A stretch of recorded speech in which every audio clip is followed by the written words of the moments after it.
Mukwano gwange gwe yeekumira ku Yugi Updates tegeeza okola kyamaanyi nnyo okwekumira ku mayengo gano aga Yugi Updates TV. Tegeeza nti nonna gy'osinzira okuba ng'otuwuliriza nkwanirizaako nnyo mikwano gyange abali e Bulaaya, abali emitala w'amayanja, abali ku kyeyo, mbaanirizaako mmwe abatava ku mayengo ga Yugi Updates TV. Mukwano gwange ebya Sipiika Anita Among tebinnaggwa, kirabika ensonga buli lukya zigenda zisaziyuka, naye atuuse ekiseera okitegeera nti nno abantu bakyamwagala ku ntebe. Tujjukirako lumu Pulofeesa eyavaayo n'agamba nti Anita Among ne deputy we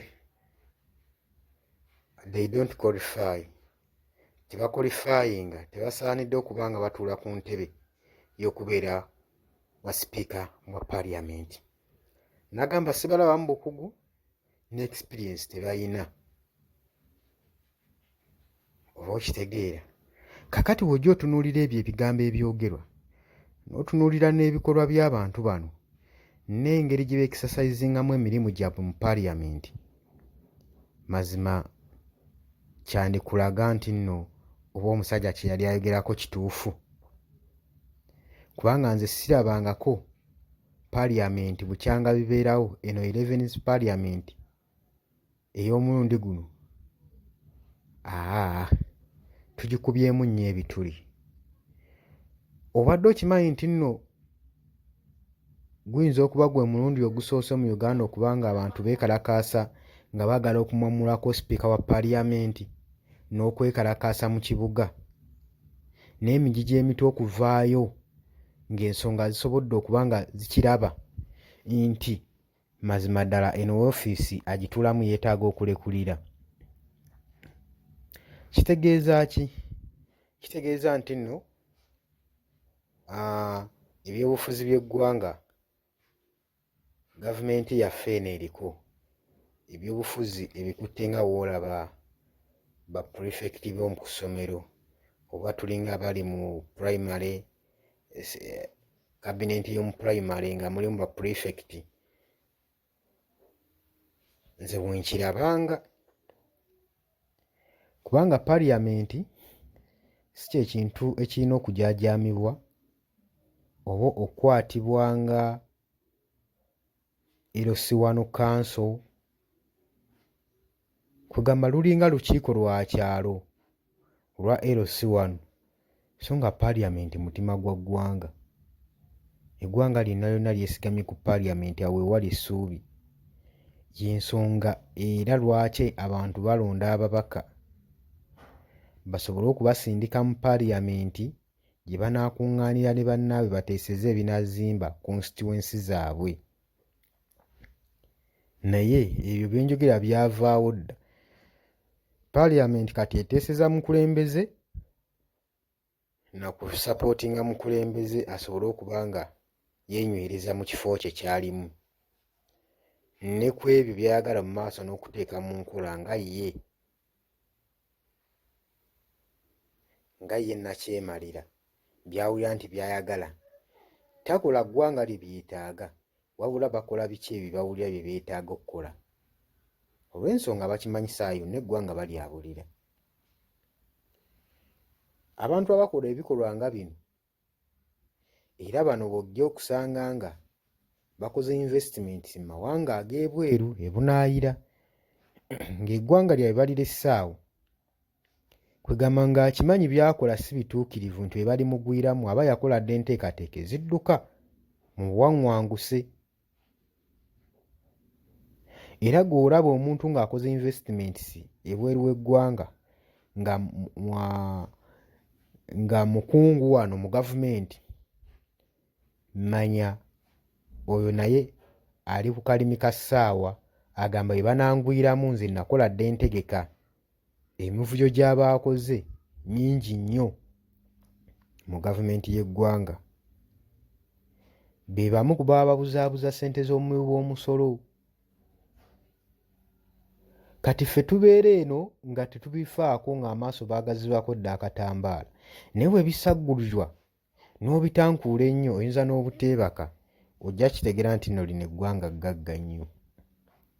Lino eggwanga eno ensi yandibadde nga tetukyalinamu na luguudo lwa ttaka singa otunuulira ssente ezibbibwa mu gavumenti ya Mwami Museveni, ate nga ssente ezo ziva mu mikono gyaffe. Gwe munnabulaaya yagenda okkuba ekyezo okola n'oweereza eno era mmanyi ogase ku babbi. Naffe ze tukola musolo gwe batuggyako tukolerera babbi. Kati eggwanga lyaffe we lityo we litambula ggwe mukwano gwange.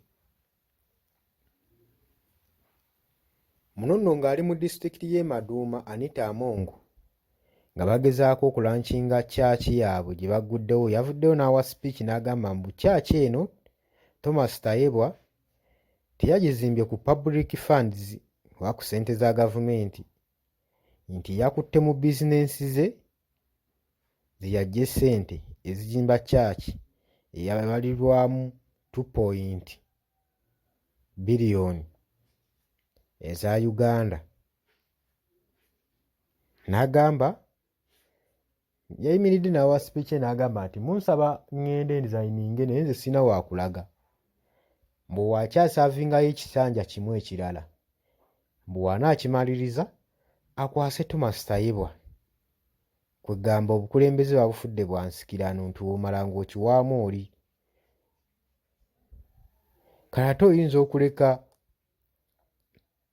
oyinza okwagala okugobako omubbi ate n'ozzaako omubbi ne babadde babba, bw'olaba gye kiri kijja. Kubanga obuvuyo bwonna babukola bwombi, oli ye mukama we, buli kimu bakitambuliza wamu. Nze kye mbadde nsaba Anita Among kyabbye mu ggwanga kimala, yandibadde aresigning akkiriza n'awummula mu mirembe, n'abeerawo awo n'atandika kuwa magezi, kubanga nga tannajja mu paaliyamenti oba kubeera sipiika yalina ebirowoozo ebibyo by'ayagala okwongera ku kifo ekyo, ng'alina by'ayagala ottereeza, we yatuuka eyo n'abyerabira. Kati asobola obbiwaako banne ebirowoozo bo ne babiteeka mu nkola, newankubadde bimulemye, talina kumera kasajja, idea gye yalina ku kyalina okwongerako akiwe bannadde wali ku bbali atuule, banne bakiteeke mu nkola. Ensi bw'etyo weetambula. Ensi si yakulemerako. Ekintu oba okikuttemu kiwe ne munnaakwatemu akiddukanye. Tolina kukaddiwira okwo, toweteeka ku puleesha. Ensi si ggwe yagitonda, si ggwe yagireeta. Oba okitegeera ggwe mukwano gwange ali eno. Kwegamba saagala nnyo bano abantu batandike kusiriwalira ku ggwanga, balowooze n'okulowooza nti nno be balina full control mu ggwanga lino ku biki na ku ngeri ki eggwanga gye lirina okuddukanyizibwamu.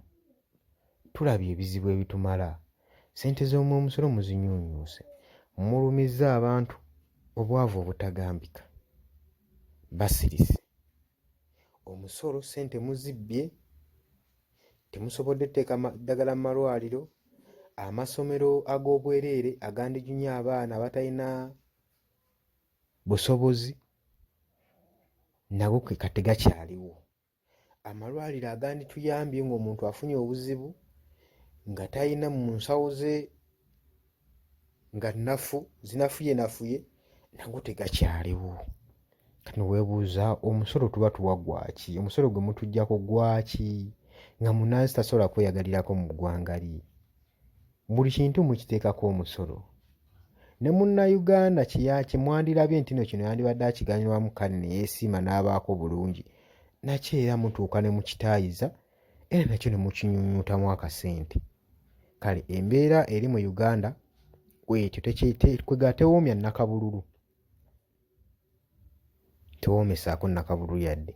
Kale gwe mukwano gwange nkutegeeza teweerabira kusubscribinga, kusharinga, kukomentinga.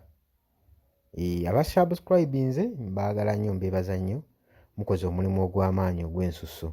Nammwe baganda bange ababeerako ne muwuliriza, nammwe tubeebaza nnyo, mwebale omulimu gwe mukoze ogwo ogw'amaanyi, gwe mukoze obutaweera okulaba nga muyimirizaawo amayengo ga Updates TV.